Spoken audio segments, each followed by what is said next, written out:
십자가의 피로 죄사함 허락하시고 또 성령으로 거듭나게 하셔서 우리로 예수 안에 있는 생명을 갖고 하나님의 자녀로 살아가게 하셨습니다. 우리 옆에 있는 분들하고 한번 같이 인사 나누도록 하겠습니다. 주께서 우리를 구원하셨습니다. 아멘. 하나님께서 우리를 예수의 피로, 십자가의 피로 깨끗하게 하셔서 죄사함을 주시고 또 성령으로 거듭나게 하시고 예수 안에 있는 생명을 주셔서 우리가 겉모습은 변한 거 없더라도 새 사람이 되게 하셔서 하나님의 사람으로 살아가게 하시는 줄로 믿습니다. 아멘. 하나님께서 우리를 구원하신 이후에도 우리를 그냥 두지 않으시고 우리 안에 내주하시는 성령께서 진리로 우리를 인도하시고 또한 우리에게 진리의 말씀을 주셔서 이 말씀 따라 살아가게 하십니다. 그러니까 우리가 예수 믿고 나서 우리 마음대로 살아가는 거, 우리 생각대로 살아가는 게 아니라 우리 속에 있는 내주하시는 진리의 성령께서 우리를 인도하시고 진리의 말씀으로, 변치 않고 영원하신 하나님의 말씀으로 우리를 인도하셔서 우리가 하나님의 말씀대로 살아갈 때에 좌로나 우로나 치우치지 아니하고 하나님의 뜻 가운데로, 진리 가운데로 살아가는 것입니다. 그래서 시편 기자가 시편 119편 105절에 잘 아는 대로 주의 말씀은 내 발의 등이요 내 길의 빛이시니이다 그랬어요. 원근법을 썼죠. 가깝게는 내 발의 등이요, 어두운 캄캄한 밤에도 저 멀리서 내 삶을 인도하는 내 길의 빛이시니이다 라고 고백을 한 것입니다. 시편 19편에서는 시편 기자가 주의 말씀의 유익에 대해서 고백을 했습니다. 시편 19편 7절로 8절에 보면 여호와의 율법은 완전하여 영혼을 소성시키시며 아무리 낙심하고 정말 다 시들어가는 식물과 같이 그러한 영혼도 하나님의 말씀이 들어가면 다시 살아나게 되어지고 여호와의 증거는 확신하여 우둔한 자로 지혜롭게 하고 8절 말씀에 여호와의 교훈은 정직하여 마음을 기쁘게 하고 하나님 말씀 붙잡고 있으면 마음이 기쁩니다. 하나님 말씀을 붙잡고 있을 때 마음이 기뻐요. 여호와의 계명은 순결하여 눈을 밝게 하도다. 이 말씀을 우리에게 주신 거예요. 그래서 우리의 삶과 우리의 신앙의 유일한 표준이 되는 게 바로 뭐냐? 하나님 말씀입니다. 그래서 시편 19편 11절 말씀에 시편 19편 11절 말씀에 이렇게 말씀합니다. 또 주의 종이 이것으로 경고를 받고 이것을 지킴으로 상이 크니이다 그랬어요. 이것이 무엇입니까? 하나님의 말씀이죠. 내가 이것으로 여호와의 말씀으로 경고를 받고 내 삶이 잘못된 것 알람을 누가 해줍니까? 다 큰 성인은 다른 사람이 얘기 안 해요. 그런데 주의 말씀으로 경고를 받고 이것을 지킴으로 말미암아 상이 크니이다 이렇게 고백을 했습니다. 오늘 우리 대전남북교회 모든 성도들이 하나님의 말씀을 붙잡고 살아갈 수 있기를 주의 이름으로 축복합니다. 아멘. 오늘 우리는 이 주일에 이 말씀을 붙잡고 이 말씀대로 산 한 사람을 우리가 살펴보겠습니다. 바로 사도 바울입니다. 바울 사도는 오늘 우리가 읽은 성경을 중심으로 볼 때 철저하게 주의 말씀대로 살고 철저하게 주의 말씀대로 행동했던 사람이라는 것을 우리가 발견할 수 있습니다. 오늘 우리는 이 말씀을 통해서 바울 사도가 얼마나 철저하게 하나님의 말씀대로 살려고 노력했는지, 그리고 그의 사역에 있어서 중심이 되어진 것이 바로 하나님의 말씀이었다는 것을 우리가 살펴 확인해 보도록 하겠습니다. 여러분, 바울 사도는 안디옥 교회에서 1년 동안 안디옥 교회 성도들을 가르치다가 선교사로서 파송을 받았습니다. 여러분, 그거 잘 우리가 알고 있죠. 사도행전 13장에 나오는 말씀인데, 안디옥 교회가 부흥을 했습니다.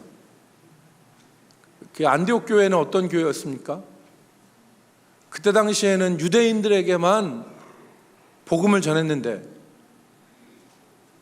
구브로와 베니게, 구브로와 구레네 출신의 사람들이 안디옥에 이르러서 헬라인에게도, 즉 이방인에게도 복음을 최초로 전하기 시작했습니다. 그때 이방인들이 주께 돌아와서 주의 손이 그들과 함께 하셔서 이방인들이 주께로 돌아오는 역사가 있었어요. 그 최초의 교회가 어떤 교회냐? 안디옥 교회였어요.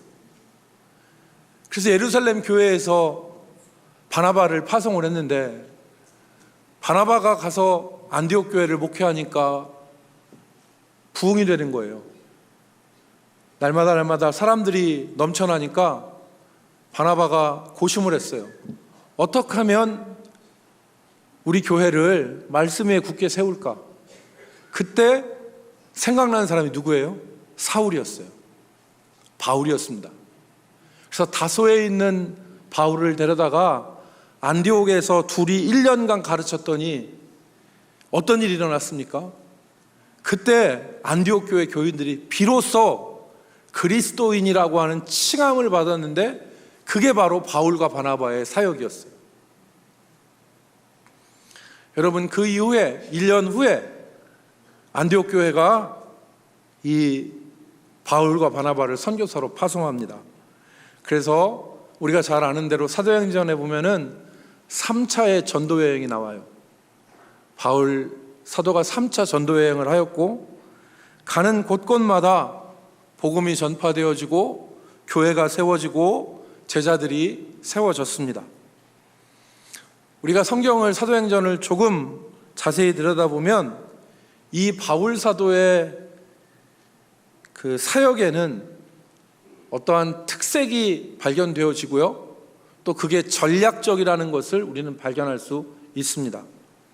그래서 오늘 우리가 그것을 한번 같이 살펴보고 말씀을 나누도록 하겠는데, 먼저 제1차 전도 여행을 우리가 한번 같이 살펴보겠습니다. 바나바와 함께 했던 이 바울의 1차 전도 여행을 보면 사도행전 13장과 14장에 기록되어 있는데, 아까 말씀드린 대로 바울과 바나바는 안디옥 교회에 파송을 받습니다. 사도행전 13장 2절 말씀에 보면은 주를 섬겨 금식할 때에, 주어가 누구입니까? 누가 주를 섬겨 금식했습니까? 안디옥 교회가 그랬습니다. 안디옥 교회 성도들이 주를 섬겨 금식할 때에 성령이 이르시되 내가 불러 시키는 일을 위하여 바나바와 바울을 따로 세우라 하시니, 성령께서 금식하며 기도하는 안디옥 교회 성도들에게 바울과 바나바를 따로 세우라는 거예요. 그때 당시 안디옥 교회는 5명의 지도자가 있었는데, 그 중에 바나바는 예루살렘 교회가 파송한 목회자고, 바울 사도는 이 바나바가 다소에서 데리고 온 유능한 교사였어요. 근데 이 5명 중에 바울과 바나바를 따로 세워서 파송하라는 거예요. 13장 3절 보겠습니다. 13장 3절 보면, 이에 금식하고 기도하고, 여기 주어가 누구입니까? 여기 주어도 안디옥 교회입니다. 안디옥 교회가 금식하고 기도하면서 두 사람에게 안수하여 보내니라. 이때 바울과 바나바가 1차 전도 여행을 시작하죠. 그런데 1차 전도 여행 때는 이 안디옥에서 가까운 곳에 가서 복음을 전했어요. 대표적인 게 이 구브로라고 하는, 키프로스라고 하는 근처에 있는 섬과, 그리고 피시디아 안디옥이라는 곳과, 그리고 이고니온 지역이었는데 루스드라 더베. 여러분 한번 지도를 한번 보시면 좋을 것 같은데, 지도를 띄워주시면 좋겠습니다. 여러분들 보시기에 오른쪽이 그 안디옥이에요. 근데 그 안디옥에서 바울과 바나바가 키프로스라고 써있는 저 구브로에 갔고, 구브로에서 올라가서 비시디아 안디옥이라고, 그리고 이고니온이라고 하는 루스드라와 더베라고 하는 곳에 갔습니다. 여기를 남갈라디아라고 얘기합니다. 그래서 우리가 갈라디아서라고 하는 그 보낸 편지의 대상지가 바로 1차 전도 여행지입니다. 거기 가서 바울과 바나바가 무엇을 했느냐? 바울과 바나바가 가서 복음 전했어요. 예수 믿게 했습니다. 그래서 이 1차 전도여행이 어디서 끝나느냐? 14장에서 끝나요. 제가 1차 전도여행을 13장과 14장에 기록되어 있다고 그랬죠. 13장에서 바울과 바나바가 파송된 것으로 1차 전도여행이 시작돼요. 1차 전도여행이 언제 끝나느냐? 14장 26절과 28절이에요. 26절 말씀에 보면 거기서 배 타고 안디옥에 이르니, 안디옥에 이르렀다고 했어요. 배를 1차 선교여행하고 배 타고 다시 안디옥에 들어왔는데, 이 안디옥은, 이곳은 두 사도가 이룬 그 일을 위하여 전에 하나님의 은혜에 부탁하던 것이라, 즉 파송하던 것이다, 이 말이에요. 그리고 27절에 보면은 1차 전도여행 때 그들이 뭐 했는가가 기록되어 있어요. 27절 같이 읽을까요? 27절 그들이 시작. 그들이 이르러 교회를 모아 하나님이 함께 행하신 모든 일과 이방인들에게 믿음의 문을 여신 것을 보고하고. 그러니까 1차 전도 여행 때 하나님께서 이방 선교의 문을 여신 것, 하나님이 함께 하신 것을 보고했어요. 그리고서 28절에 제자들과 함께 오래 있으니라. 1차 선교 여행 마치고 안디옥에 와서 잠시 쉰 거예요. 1차 선교 여행에, 여러분 잘 들으십시오.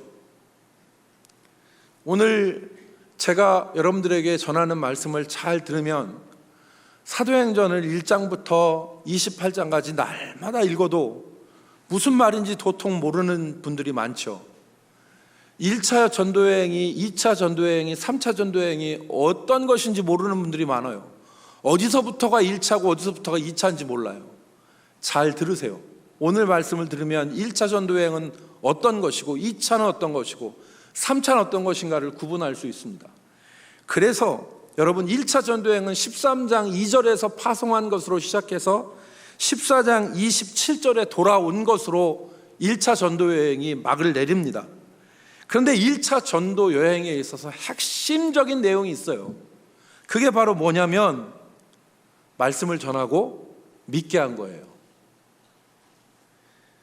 13장 48절로 49절에 보면 바울이 피시디아 안디옥에서 행한 일이 기록되어 있는데, 48절 이방인들이 듣고 기뻐하며 하나님의 말씀을 찬송하며 영생을 주시기로 작정된 자는 다 믿더라. 그리고 49절 주의 말씀이 그 지방에 두루 어떻게 되니라? 퍼지니라. 말씀이 퍼지고 사람들이 예수를 믿게 된 것이 1차 전도 여행의 핵심이에요. 두 번째, 이제 2차 전도 여행을 가겠습니다. 졸린 분은 송곳을 가지고 무릎을 찍으십시오. 그래서라도 들어야 됩니다. 2차 전도여행은 15장부터 시작돼요. 아까 1차 전도여행이 13장, 14장이라고 그랬죠? 2차 전도여행은 15장부터 시작되는데, 이 2차 전도여행의 핵심 사역은 뭐냐? 바울이 1차 전도여행 때 가서 복음 전한 곳을 바울이 다시 방문해요. 그리고 그곳에 있는 사람들을 굳건하게 해요. 여러분 생각해 보세요. 복음을 전했는데 복음 전했다고 해서 그냥 놔두면 되겠어요? 사후 관리를 해야 될 거 아니에요. 그러니까 바울이 다시 1차 전도여행 때 갔던 곳을 재차 방문해서 그곳에 있는 사람들을 굳건하게 하는 것, 즉 예수 믿는 사람들을 세례받게 해서 이 사람이 온전한 그리스도인이 되게 만드는 것, 이 일을 2차 전도여행 때 하는 거예요. 그래서 여러분 15장 36절 말씀에 보면 이 말씀이 기록되어 있습니다. 15장 36절에 며칠 후에 바울이 바나바더러 말하되, 바울이 1차 전도여행 때 같이 갔던 바나바한테 얘기했어요. 우리가 주의 말씀을 전한 각 성으로 어떻게 가서 다시 가서 형제들이 어떠한가 방문하자 하고, 1차 전도여행 하는데 다시 가자는 거예요. 그래서 형제들이 어떻게 되는가 확인하자 동의했어요. 근데 이때 사건이 하나 터지죠. 바울과 바나바가 갈라섭니다. 누구 데려가자고 그랬어요? 바나바는 마가를 데려가자고 그랬어요. 그런데 바울은 1차 선교여행 때 그냥 선교 안 마치고 도로 돌아온 마가를 데려갈 수 없다고 해서 바울과 바나바가 다투고 갈라서요. 그래서 바나바는 마가를 데려가고 바울은 누구하고 같이 가요? 실라하고 같이 가요. 그래서 두 번째 선교여행을 가는데 15장 41절 말씀을 보세요. 15장 41절 말씀에 보면 이 바울과 바나바가 수리아와 길리기아로 다니며, 수리아와 길리기아는 바울이 1차 전도여행 때 갔던 곳이에요. 2차 선교여행 그림 띄워주세요. 2차 선교여행의 그림을 보시면 1차 선교여행 때 갔던 곳을 다시 가요. 자, 보십시오. 여러분, 여기서 안디옥으로 가서 길리기아하고 수리아와 길리기아하고 갈라디아 쪽으로 같이 가죠. 1차 때 방문한 곳이에요.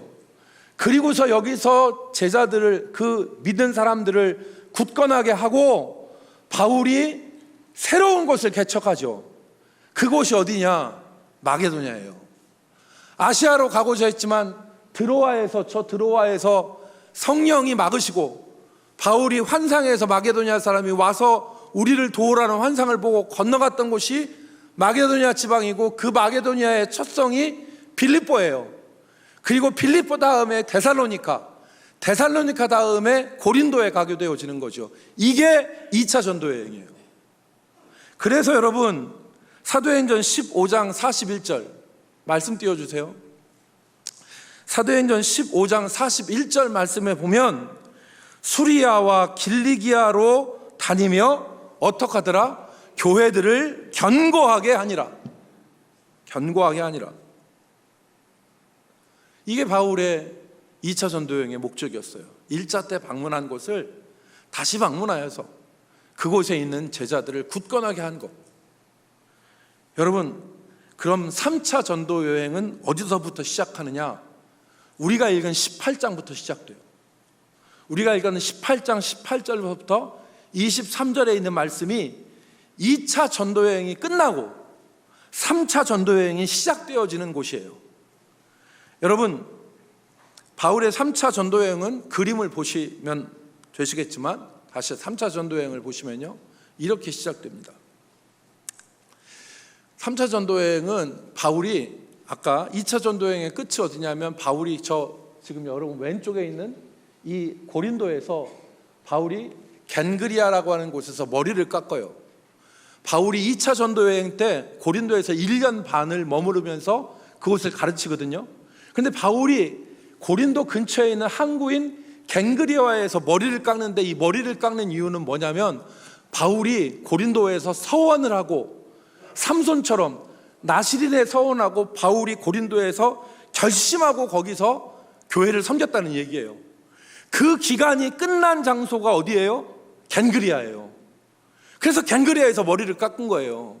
성경은 바울이, 여러분 이번 주에 제가 이발을 못했습니다. 제가 이발을 해야 되는데, 이발하고 염색해야 되는데 이발하고 염색할 시간이 없어서 이발을 못했는데, 성경은 바울이 이발했다는 것을 기억하기 위해서 갱그레에서 머리를 깎았다는 얘기가 아니에요.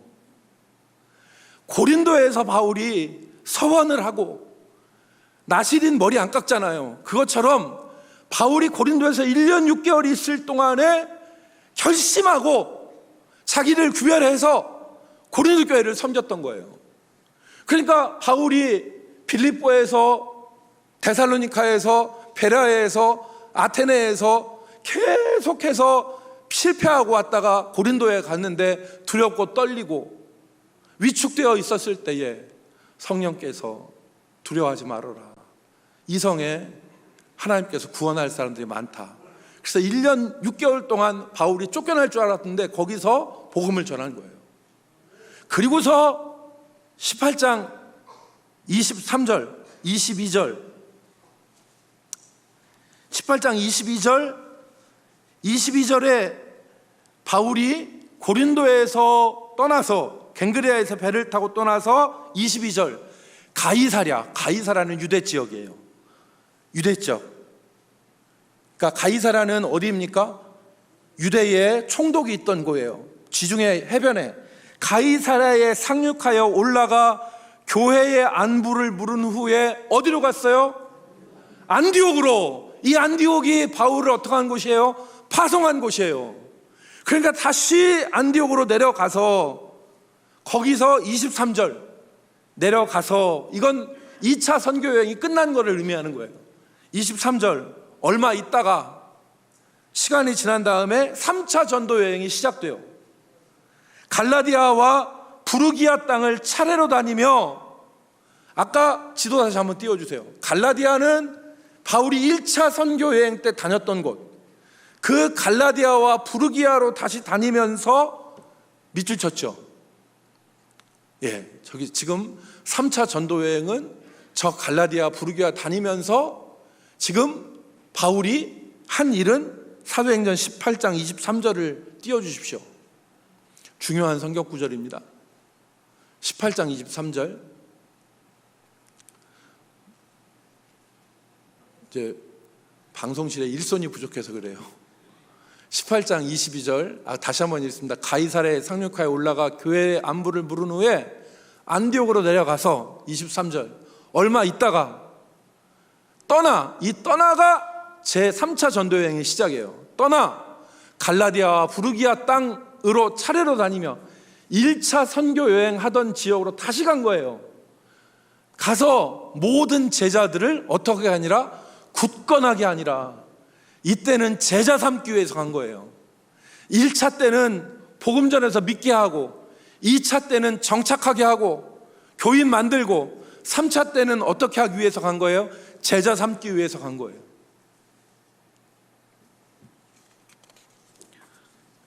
여러분, 3차 전도여행에 대한 말씀을 보면 제자라는 말씀이 자주 등장해요.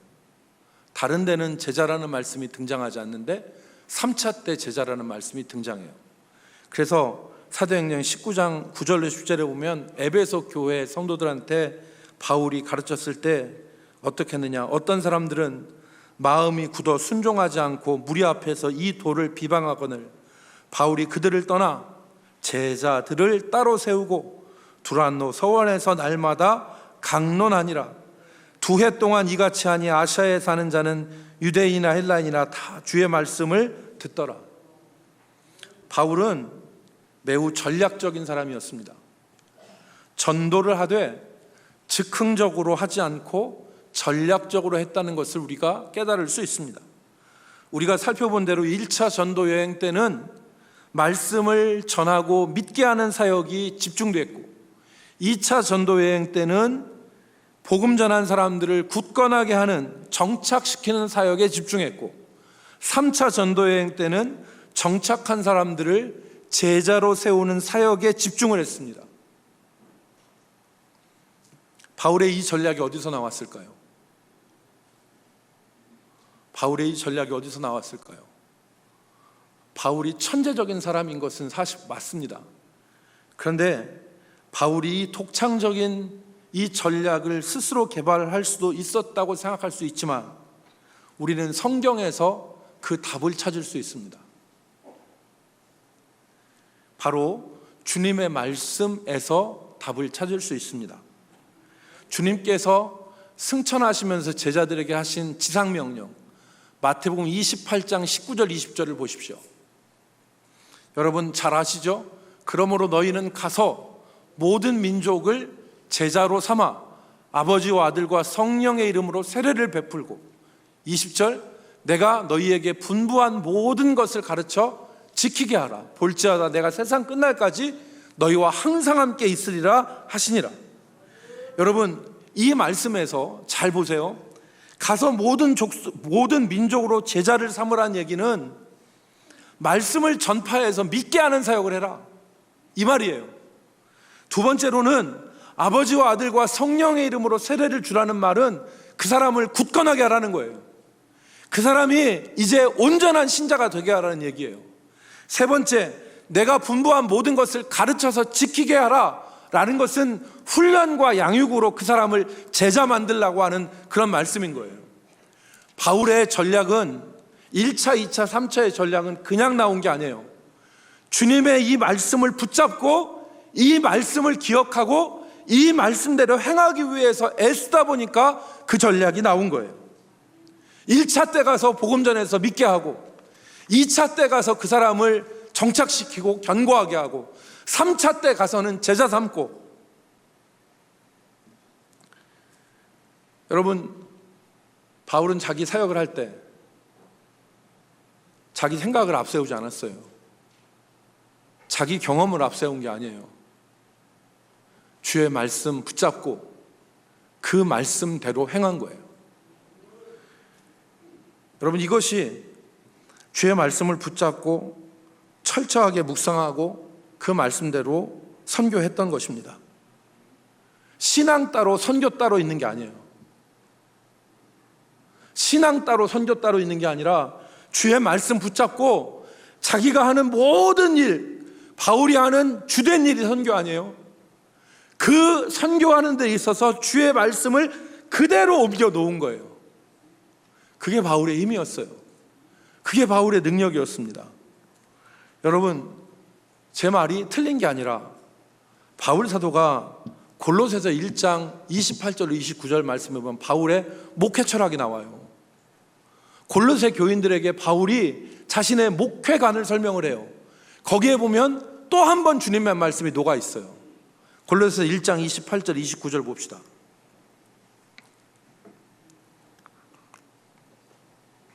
바울 사도가 그렇게 얘기하면, 우리가 그를 전파하여 각 사람을 권하고 모든 지혜로 각 사람을 가르침은 각 사람을 그리스도 안에서 완전한 자로 세우려 함이니, 29절, 이를 위하여 나도 내 속에서 능력으로 역사하시는 이의 역사를 따라 힘을 다하여 수고하노라. 28절 다시 띄워주세요. 바울 사도가 여기 뭐라고 했습니까? 우리가 그를 전파하여, 이것은 가서 모든 민족으로 제자를 삼으라는 주님의 말씀과 일치하죠.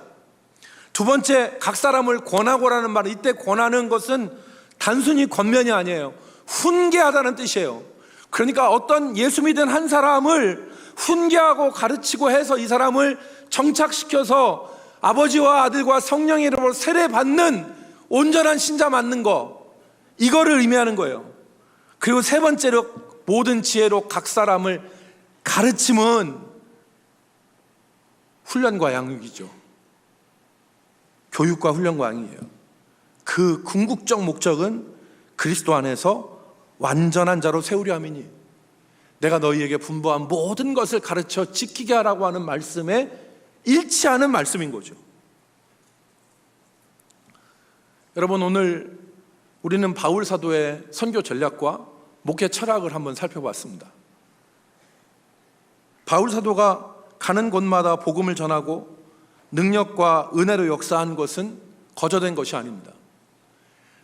그가 예수 믿는 것 따로 있고 그가 선교하는 것, 그가 목회하는 것이 구별대로 따로따로 있었던 것이 아니에요. 주의 말씀을 선교 현장에, 주의 말씀을 목회 현장에 그대로 가지고 와서 실천하는 거예요. 이게 바울 사도의 힘이었던 것입니다. 오늘 우리들도 이 말씀을 붙잡아야 됩니다. 오늘 우리가 주의 말씀을 가볍게 여기지 말고 내 삶의 자리에 주의 말씀을 그대로 가지고 오고 이 말씀을 붙들고 철저하게 이 말씀대로 살아보려고 애쓰고 수고할 때에 하나님께서 바울 사도와 같은 은혜와 능력을 우리 가운데 허락하시는 것입니다. 우리의 생각대로 하고 우리의 경험을 앞세우고 우리의 처한 환경을 핑계 삼아서 말씀에서 벗어나서 살 것이 아니라 우리의 삶의 복판에 하나님의 말씀을 그대로 가지고 오는 이 실천, 이 순종이 우리에게 필요한 것을 믿으시기 바랍니다.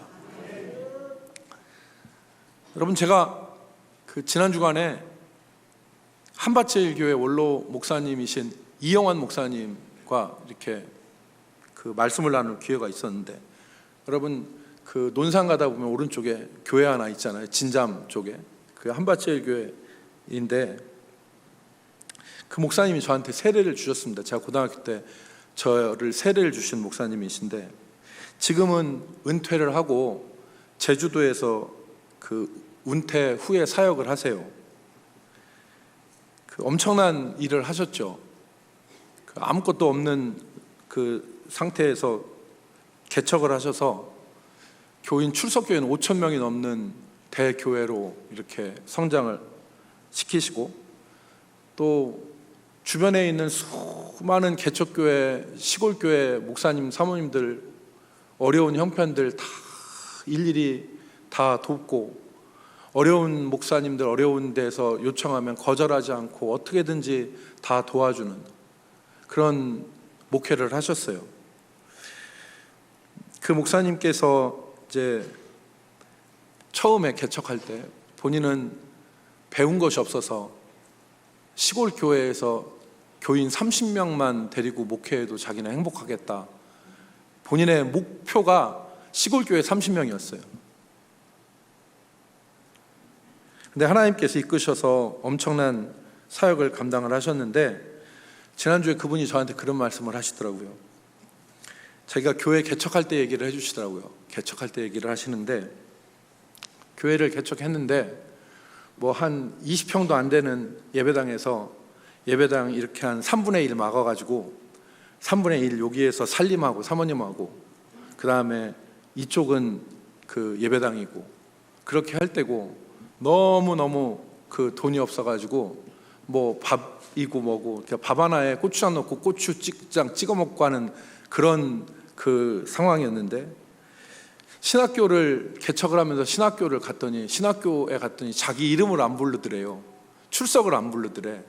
그래서 다 끝나고 나서 왜 제 이름을 안 부르십니까? 그랬더니 등록을 안 했기 때문에 이름이 안 올라와 있다는 거예요. 그래서 등록을 어떻게 하면 됩니까? 했더니 그때 당시에 등록금이 20만 원이었대요. 20만 원을 내면 등록이 되고, 등록하면 출석을 부른다. 그래서 아무리 돈을 구하려고 해도 돈 구할 수가 없어서 그때 생각나는 게 대전의 모 목사님, 대전에 있는 모 목사님이 어려운 사람들을 많이 도와줘서 그 목사님을 찾아갔대요. 그래서 목사님, 내가 신학교를 다니고 싶은데 등록금이 없어서 신학교를 못 다닙니다. 목사님 좀 도와주십시오 라고 했더니 그 목사님이 10만 원을 도와주시더래요. 그래서 기쁜 마음에 그 10만 원을 들고 학교를 다음 주에 가서 10만 원을 내고, 절반은 나중에 낼 테니까 나 등록시켜 달라고. 그래서 등록을 했어요. 그래서 이름을 불렀답니다. 그래서 공부를 하는데 기분이 썩 좋지는 않더래. 왜냐하면 내가 이렇게 받는 거를 좋아하고 받기 시작하면 일평생 받는 사람 될 텐데, 성경에는 받는 것보다 주는 것이 더 복이 있다 말씀하셨는데 내가 받아서 되겠나, 이런 생각이 들더라는 거예요. 그래서 안 받겠다 이런 생각을 하고 있었는데 시험이 찾아왔대요. 시험이 찾아온 게 어떤 거냐면, 목사님 사모님의 언니 둘이 있었는데, 이 언니 둘이 동생이 사모를 한다고 하니까 언니 둘이, 예수 안 믿던 언니 둘이 예수를 믿겠다고 결심을 했다는 거예요. 그리고서 형부한테 전화가 왔는데, 형부한테 전화가 왔을 때 야, 어떻게 하면 예수 잘 믿냐? 이렇게 물었다는 거예요. 근데 이 사모님이 인정사정 볼 거 없고 앞뒤 잴 거 없이 돌직구로 3가지를 얘기했답니다. 주일 성수 빠지지 말고 하고, 2번째 새벽 예배 나오고, 3번째 11조 꼭 하라고 그렇게 얘기를 했대요. 그랬더니 감사하게도 이 언니 둘, 형부 둘이 그 말씀을 그대로 순종을 했대요. 그리고서 얼마 안 있다가 연락 온 게, 이왕 11조를 내는 거 다른 데 내지 않고 처제네 교회에다가 11조를 하겠다. 근데 그 언니 둘이 괜찮게 살았대요. 그래서 지금 교인 한 명이 얼마나 귀한 때예요. 그러니까 그런 데다가 괜찮게 사는 사람 2 언니가 11조를 한다고 하니까 처음에는 얼굴이 펴지더래요. 얼굴이 펴지고 마음이 기쁘더라는 거예요. 그런데 지난번에 결심한 거 생각해 나서, 지금 받으면, 지금 이거 받기 시작하면, 가족들한테 이거 받기 시작하면 나는 평생 받는 목회하고 그지 목회한다. 그래서 사모님하고 상의해서 11조는 다니는 교회 재단에다 내고 우리는 안 받겠습니다. 뭐 돈이 있어서 그렇게 얘기한 게 아니래요. 아무것도 없었대. 근데 그렇게 얘기를 했대요. 그리고 나서 목회를 했답니다. 그랬더니 하나님이 그 마음 기억하시고 하나님이 함께 하셔서 정말 본인은 쉽고 그리고 가볍고 편하고 기쁜 목회했다 하는 얘기를 저한테 해주시더라고요. 말씀 붙잡고 사는 사람이 복된 사람입니다. 말씀 붙잡고 사는 사람이 하나님의 능력을 덧입는 사람입니다. 말씀 붙잡고 사는 사람이 하나님의 역사를 경험하는 사람입니다. 여러분, 오늘 우리가 내 생각을 앞세우고 내 경험을 앞세우고 내가 처한 환경 탓하면서 하나님의 말씀은 여기 있고 나는 여기 사는 경우가 많은데, 오늘 우리가 살펴봤듯이 바울 사도는 그의 목회에 있어서, 전도에 있어서, 선교에 있어서 하나님의 말씀을 그대로 가지고 와서 자기가 살았던 것을 우리가 볼 수 있지 않습니까? 오늘 우리 대전남북교회 모든 성도들이 이제 8월의 마지막 주고 이제 9월의 첫날이 이제 시작되어지는 시점인데, 남은 하반기는 주의 말씀 붙잡고 주의 말씀을 내 삶에 옮겨와서 살아갈 수 있는 은혜로운 삶이 되기를 주의 이름으로 축복합니다. 기도하겠습니다. 거룩하신 하나님, 우리가 처한 환경을 핑계 삼아서 말씀에서 벗어나서 살아가는 우리들을 용서하여 주시고, 우리의 생각과 우리의 아버지 경험을 앞세우는 것을 용서하여 주옵시며, 바울 사도와 같이 주의 말씀 따라 주의 말씀대로 주의 말씀 붙잡고 살아가게 하여 주옵소서. 우리를 붙잡아 주시고 우리 가운데 하나님의 역사하심을 보게 하여 주옵소서. 예수님의 이름으로 기도 올리옵나이다. 아멘.